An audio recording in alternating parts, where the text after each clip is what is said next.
Satoru Gojo, a pivotal character in the manga Jujutsu Kaisen, has long been a fan favorite.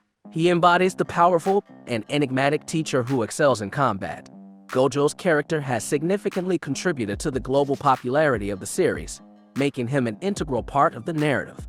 Recently, the manga has been featuring an intense battle that seemed to culminate in Gojo's victory in chapter 235. However, the author throws a surprising twist to this beloved character. The chapter begins with Gojo conversing with the spirits of his departed friends, including Geto Suguru, Nanami, and Haibara. He also bids farewell to Riko and Kyuroi before the scene shifts to his lifeless body lying on the ground.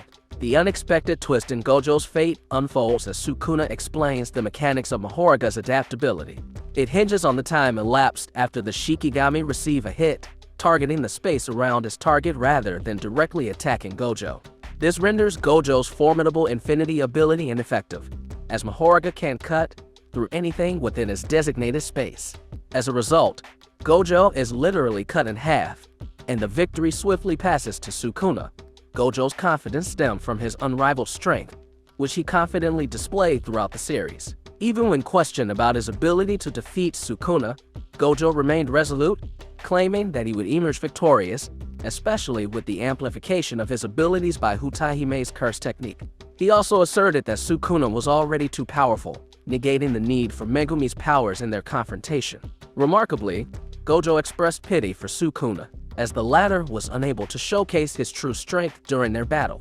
However, Sukuna ultimately prevailed by relying solely on Mahoruga's abilities, revealing Gojo's miscalculation. The manner of Gojo's death raises several concerns among fans. Firstly, his death occurs off-screen, leaving readers with no visual explanation of how and when the fatal blow struck him. While this outcome was shocking, it lacked clarity and coherence, making it challenging to digest the events of the battle. Moreover, Gojo's final words to his students, a significant moment given his mentorship role, are conspicuously absent, further diminishing the emotional impact of his demise. Furthermore, Gojo's death holds profound implications for the future of the Jujutsu Society, as the battle was not a personal vendetta but a pivotal moment in the series' narrative. Regrettably, Gojo failed to accomplish any of his goals, leaving fans with a sense of unfulfilled potential.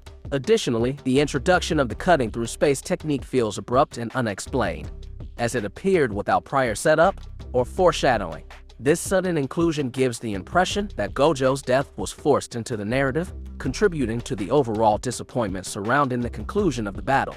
Despite the lingering hopes of Gojo's fans for a surprise twist, the limitations of the reverse curse technique make his return impossible.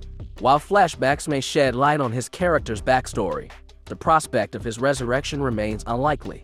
Gojo's departure from the series is final, leaving fans with mixed feelings about the execution of his demise. But it does not rule out the possibility if the writer gives a surprising twist to Gojo.